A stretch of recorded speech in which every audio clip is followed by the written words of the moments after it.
Вот уже более 2 недель главная звезда, медиа-звезда Курской битвы — это командир спецназа Ахмат Аптелаудинов. С завидной регулярностью он исправно отчитывается о воображаемых успехах на поле боя. В его биографии разбирался мой коллега Тенгиз Адамия.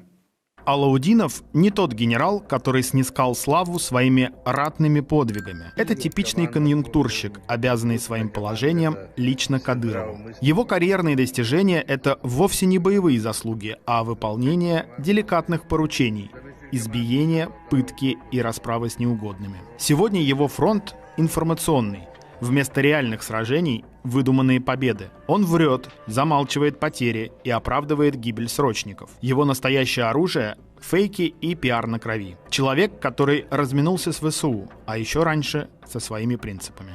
Все успокаиваемся, берем попкорн и спокойно наблюдаем за тем, как наши уничтожают противника. Ничего критического, трагического не произошло. Никакого необратимого процесса нету. Ничего сверхъестественного, опять же повторяюсь, не произошло. Ребята погибли, есть такое дело. Апти правду говорит. Я врать не буду. Я для себя завел правило: не врать никогда и ни при каких обстоятельствах. Обманывали, и получилось так, что обманули сами себя. Ни одна позиция, где стоял Ахмат, она противником до сих пор не взята. Ни один наш боец в плен не сдавался. Не очень много пленных. 5 пленных получилось у них, что они взяли. У меня, как у военного человека, есть повод иметь хорошее настроение, так как я уже вижу процент выполненной задачи. Россия обречена на победу. Алаудинов выходец из Ставрополья. Его отец и брат погибли в Первой Чеченской в бою против сторонников независимости Ичкерии. Да и сам Апти твердо выбрал сторону федералов. Работал в силовых структурах и выступал решительно против амнистии сепаратистов. О том, почему Алаудинов примкнул к федералам, рассказал юрист и правозащитник Абубакар Янгулбаев. Он вообще не вырос в Чечне. Есть понятие кадыровцы, которые идейно поклоняются, можно сказать, вот этой идеологии Ахмата, вокруг личности отца Рамзана Кадырова, где вот все его цитаты, которые, часть из которых, конечно, придуманы. И вот это кадыровцы, и они готовы действительно умирать за Кадырова и за этот путь. А Аптелаудинов это не чеченец, это не кадыровец, это именно такой вот базовый россиянин. В 2006-м Апти стал частью команды Рамзана Кадырова. Под его-то крылом Алаудинов и поднаторел в организации заказных убийств. Тем и укрепил союз со своим новым покровителем. И Аптелаудинов занимался откровенным насилием, террором в отношении людей. Все-таки таких людей, которые готовы своими руками ковыряться во внутренностях людей, их не так много. Похоже, Алаудинов один из них. Завоевав доверие Рамзана в 2011-м, он принял пост замминистра МВД Чечни и стал самым молодым генералом полиции в России. Получив больше власти, Алаудинов остался верен славным репрессивным традициям. Незаконные задержания, подброс наркотиков, пытки, внесудебные казни. В 2014-м он угодил в санкционный список Магнитского за причастность к избиению и пыткам чеченского общественника Руслана Кутаева. В ноябре 2015-го Рамзан Кадыров вызвал судью Сайди Янгулбаева и его сыновей в свою резиденцию. Там их допрашивали и избивали. Потом старшего сына Абубакара и его отца отвезли в местный отдел полиции, где их уже допрашивал Алаудинов. Не отвлекаясь от своего телефона, вел некий такой поверхностный допрос, где смеялся, пытался с неким издевательством спрашивать у меня и требовать от меня о том, что чуть ли не признание того, что я радикал, мой брат радикал, мой отец коррупционер, и угрожал мне о том, что меня потом отведут в другую комнату и будут там пытать, что тоже было сделано.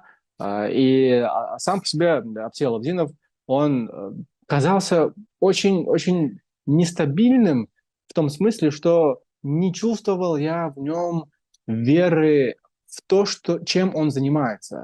Я больше чувствовал в нем его желание просто улучшить комфорт своей материальной жизни. Алаудинов фигурировал в расследовании «Новой газеты» о массовом убийстве геев в Чечне в январе 17-го. Издание опубликовало поименный список жертв несудебной казни. Родственник одного из фигурантов расстрельного списка рассказал журналистке Елене Милашиной, что задержанных содержали в Грозном на базе полка ППС полиции имени Ахмата Кадырова, где во время преступления находились высокопоставленные силовики, в их числе Алаудинов. Журналист Ринат Давлетгильдеев со ссылкой на свои источники подтвердил эту информацию. Аптиалаудинов и другое руководство чеченских силовиков в этот момент находилось именно там, в этом ППС имени Ахмата Кадырова.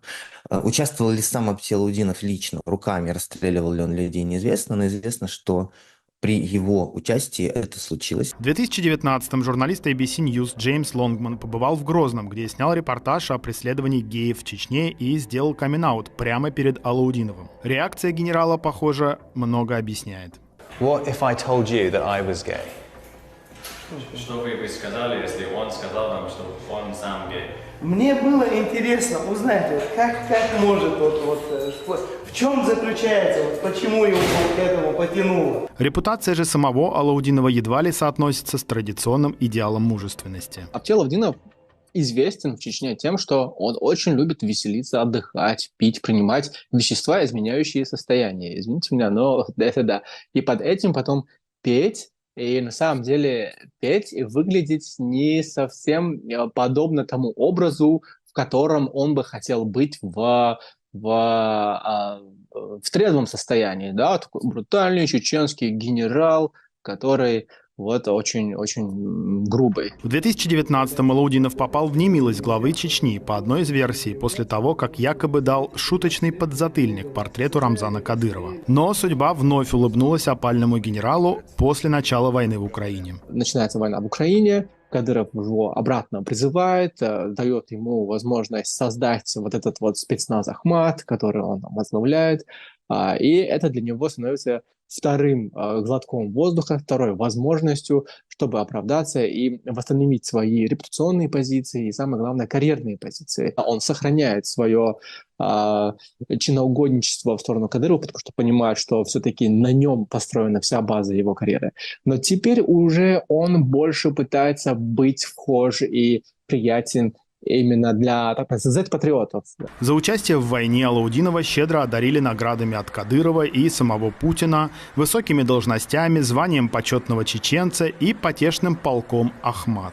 У него нет военного опыта, но у него есть опыт из Чечни, когда он использовал как раз-таки по приказу Кадырова, который всех заставлял вести информационные блоги в своих социальных сетях и через эти информационные блоги показывать результаты своей деятельности. Алаудинов, как настоящий инфлюенсер, сумел собрать вокруг себя фан-клуб сочувствующих. Апти, народный герой, Курян! Большая очередь выстраивается, чтобы с ним сфотографироваться. Однако широкой народной поддержки Алаудинов так и не получил. В самой Чечне его не считают своим и не воспринимают всерьез. И если Рамзана не уважают, но боятся, то Алаудинова не боятся и не уважают. Да и его политические перспективы скорее вызывают скепсис. А Аптиалаудинов скорее всегда будет неким подающим основному лицу, которое поставит. Я полагаю, что у него будет продолжение политической карьеры, потому что он очень старается и вкладывается в это, то есть если говорить объективно.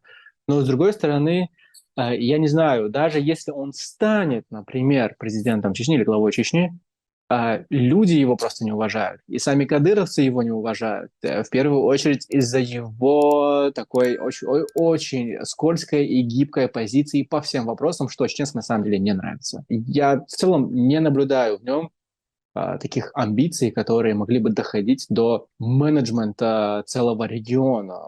У него таких способностей, на самом деле, я не наблюдаю.